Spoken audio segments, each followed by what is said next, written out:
Paz de Cristo, sejam bem-vindos a este humilde canal. Eu tenho uma palavra de Deus para você. O vídeo de hoje é uma dúvida frequente entre muitas pessoas. O tema do vídeo é o seguinte: por que Deus não perdoou o diabo? Você já se fez essas perguntas, já ouviu alguém fazer? O diabo merece perdão?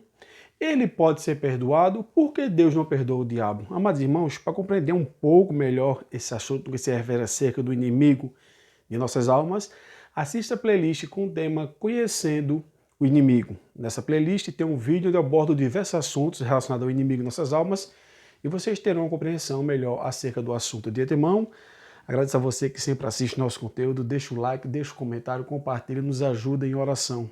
Essa missão tão importante que é pregar a palavra do Senhor e levar as pessoas a ter uma compreensão melhor de assuntos bíblicos que normalmente não são tratados em muitos lugares onde deveriam ser tratados. Nós estamos dizendo aqui que somos os donos da verdade, mas as pessoas devem explanar mais certos assuntos para que as pessoas venham a ter o conhecimento acerca do que de fato fala as Sagradas Escrituras. Então o diabo merece perdão? Ele pode ser perdoado? Ou por que Deus não perdoa o inimigo? Vocês acreditam que dentro da igreja já houve quem defendesse o perdão para Satanás e os demônios?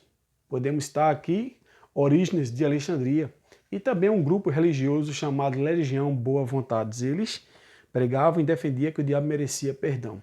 Mas para que nós venhamos entender por que Deus não perdoou o pecado, nós temos que fazer aqui umas observações bem interessantes. Em primeiro lugar, devemos observar a natureza da transgressão a qual o inimigo cometeu. Isto é, ele arquitetou uma rebelião aberta contra Deus. Diz a Bíblia que a terça parte dos anjos do céu se rebelaram contra Deus. Vamos para o que diz o texto sagrado.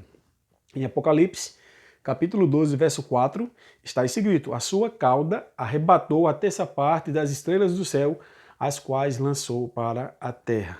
As estrelas se referem aos anjos, como a própria Bíblia nos orienta e nos explica o significado desse termo estrela. Amados irmãos, então, qual seria a resposta do tema?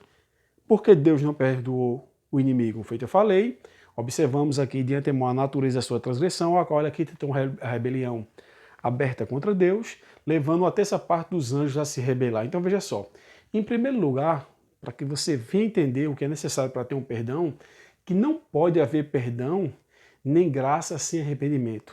Diz a Bíblia que somos salvos pela graça. Então, para que venha haver o perdão e a graça de Deus se manifeste, tem que haver o arrependimento. E observamos, à luz das Sagradas Escrituras, que o inimigo, ou seja, Satanás, ele não expressa arrependimento. Ou seja, ele não deseja isto. Quando lemos a Bíblia, feito eu já li toda a Bíblia, creio que vocês já leram, ou se não leram, mas pelas passagens que já leu ou pelas ministrações, nós observamos que, de um estudo simples, a mais profundo acerca do inimigo, observamos que ele não expressa arrependimento e ele não deseja o arrependimento. Veja só, a marca principal que mostra que a pessoa está totalmente arrependido é quando a pessoa tem a consciência da soberania de Deus, reconhece Deus como soberano, como Senhor da sua vida. E nós observamos, ao ler alguns trechos das Sagradas Escrituras, especificamente em Isaías, e depois vamos ler também em João, nós observamos, amados irmãos, muito claro que ele não demonstra, expressa arrependimento, não deseja. Veja só, quando chegamos em Isaías, capítulo 14, verso 13, está escrito, entre uma das expressões do texto, que ele fala o seguinte: exaltarei o meu trono. E em Isaías 14, 14, ele diz: serei semelhante ao Altíssimo. Ou seja, ele queria ter um trono exaltado acima de Deus e queria ser semelhante ao Altíssimo. E quando vamos para João, capítulo 8, verso 32, Jesus Cristo disse: conhecereis a verdade e a verdade vos libertará. Então a verdade liberta. Uma das nossas armas que lutamos, acerca da armadura espiritual, que está lá em Efésios 6, fala sobre a verdade. Então a verdade nos ajuda a vencer todas as artimanhas do inimigo, mas ele não praticou a verdade, pois além de conhecereis a verdade, ela vos libertará. Quando o texto diz isso, significa que além de termos o conhecimento, após o conhecimento tem que haver a prática da verdade.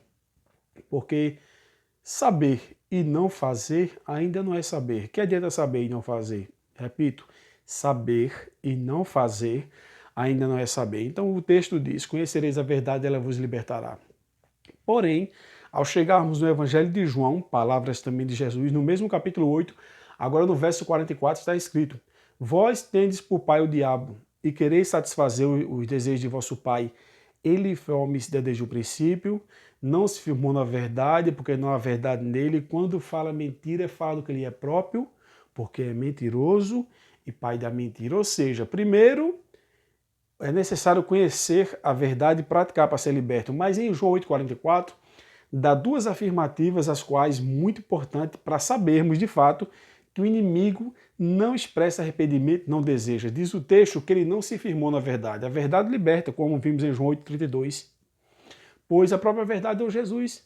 Pois Jesus Cristo disse, o Senhor Jesus Cristo, em João 8,36, se o Filho vos libertar, verdadeiramente sereis livres. João 3,16, Deus disse, as palavras de Deus, ali também Jesus apregoando para Nicodemos, se não me foge a memória, está escrito, porque Deus amou o mundo de tal maneira, que deu seu Filho unigênito, para que todo aquele que nele crê não pereça, mas tenha a vida eterna. Então, quando nós crermos, nós obedecemos. Então, ele não quer acreditar e crer de fato que Jesus Cristo é o Senhor e Salvador de todos nós. Ele sabe, mas ele não aceita. Só é você ler a Bíblia que você vai ter uma compreensão acerca do que eu estou falando. Então ele não se firmou na verdade, porque diz o texto que não há verdade nele. Então a verdade liberta, mas ele não se firma na verdade, ou seja, ele até sabe. Diz o texto que os demônios creem que tremem, ou seja, eles acreditam que de fato Deus é Deus, que Jesus tem um poder, mas não aceitam, não se dobram, não reconhecem o senhorio do Senhor e Salvador Jesus Cristo. Então, por que Deus não perdoa o diabo? Porque ele não expressa arrependimento, ele não deseja disso e ele não tem a consciência da soberania de Deus. Pois lemos em Isaías 14:13 e 14:14 que ele queria, quando o texto ali fala da sua rebelião, exaltar o trono acima do trono de Deus, ser semelhante ao Altíssimo. Então ele arquitetou uma rebelião aberta contra Deus. Diz o texto que houve batalha no céu, levou uma terça parte dos anjos, conforme lemos aqui no princípio, Apocalipse capítulo 12, verso 4, e a sua cauda arrastou a terça parte das estrelas do céu, as quais lançou para a terra. Então esta é a resposta porque Deus não perdoou o diabo. O diabo merece perdão? Não. Ele pode ser perdoado em hipótese alguma. Por que Deus não perdoou o diabo? Porque ele não reconheceu a soberania de Deus, ele não expressa e não deseja arrependimento, e a natureza da sua transgressão foi tremenda, onde ele arquitetou uma batalha no céu e levou a terça parte dos anjos do Senhor. Espero ter ajudado você. Qual é o seu tema predileto? Qual é o seu assunto que você queria ver abordado aqui? Qual é a sua dúvida? Qual é a sua sugestão? Saiba que a sua interação aqui no canal é de extrema importância. E repito, assista a playlist com o tema Conhecer o Inimigo para que você tenha uma compreensão melhor acerca deste assunto tão importante. Um forte abraço, meus irmãos. Que Deus vos abençoe.